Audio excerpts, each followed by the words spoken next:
రోజువారీ దినచర్యలో భాగంగా మన శరీరంలోని కండరాల్ని వాడి చేసే యాక్టివిటీని నాన్ ఎక్సర్సైజ్ ఫిజికల్ యాక్టివిటీ అంటారు.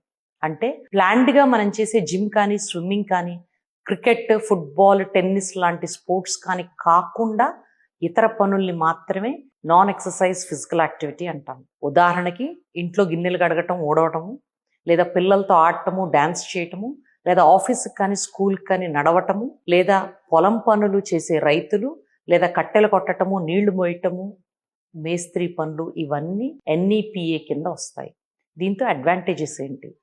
గుండె ఆరోగ్యం మెరుగవటమే కాదు, మజిల్ స్ట్రెంగ్త్ పెరగటము, మెంటల్ హెల్త్ మెరుగవుతుంది, కార్డియోవాస్కులర్ రిస్క్ తగ్గటము.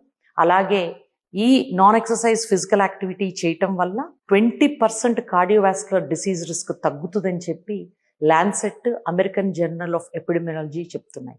Thank you.